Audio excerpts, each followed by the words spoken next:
নমস্কার বন্ধুরা, মহাজীবন কথা এই চ্যানেলে আপনাদের স্বাগত। গত পর্বে আমরা শুনেছিলাম বাবার সাথে ক্যাচিধামের নিবাসী ভূরানন্দ তিওয়ারিজির দেখা হওয়ার ঘটনা। এবার আসি তার পরের পর্বে। বাবা 1962 সালে ক্যাচিধামে মন্দির তৈরি করতে গেলে বন বিভাগের অধিকর্তারা বাবাকে বাধা দেন। বলেন, এটা বন বিভাগের জমি, এখানে মন্দির তৈরি করা যাবে না। তখন উত্তরাখণ্ড উত্তরপ্রদেশ থেকে আলাদা হয়নি। বন বিভাগের অধিকর্তারা বলেন, এভাবে জমি আমরা দিতে পারবো না, একমাত্র বনমন্ত্রী দিতে পারেন। বাবা বলেন, কে তোমাদের বনমন্ত্রী? বন অধিকর্তা জানান, এখন বনমন্ত্রী চরণ সিং।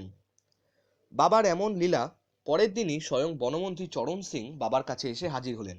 বাবাকে বললেন, বাবা আপনি মন্দির বানাবেন, আপনি বলুন আপনার কতটা জমি লাগবে, আপনি যতটা বলবেন ততটাই আপনি পাবেন। এখন যতটা জায়গা জুড়ে ক্যাচিধামের মন্দির রয়েছে, চরণ সিংজি এর থেকে অনেক বেশি জায়গা বাবাকে দিয়েছিলেন মন্দির করার জন্য। বাবা সেই দিনই চরণ সিংজিকে প্রধানমন্ত্রী হওয়ার আশীর্বাদ দিয়েছিলেন। বাবার কথা কখনো মিথ্যে হবার নয়। চৌধুরী চরণ সিং প্রধানমন্ত্রী হয়েছিলেন 1979 সালে। এ তো গেল 1962 সালের কথা। এবার একটু পিছিয়ে আসা যাক।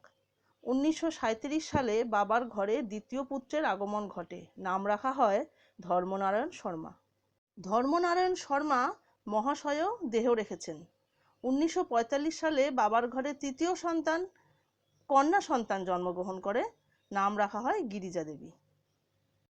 আরও একটি কথা আপনাদের জানাই বন্ধুরা, বাবার একই সাথে আধ্যাত্মিক যাত্রা এবং সংসার ধর্ম চলছিল, আবার একই সাথে তিনি গ্রামের প্রধানও ছিলেন এবং গ্রামের মানুষ যখন যে সমস্যায় পড়তেন বাবাকে সবসময় পাশে পেতেন।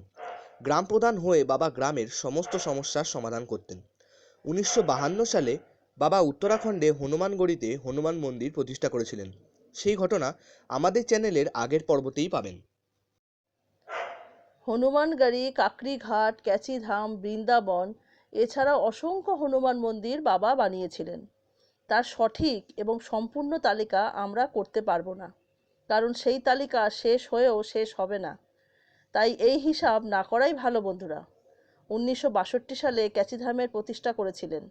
আমরা শুনছি বাবার জন্ম থেকে সমস্ত ঘটনা বলি। এবার আমরা আসব 1973 সালের 11ই সেপ্টেম্বর বাবার অন্তিম যাত্রার সময়। সেই সময় বাবার সাথী হয়েছিলেন রবি খান্না মহাশয়।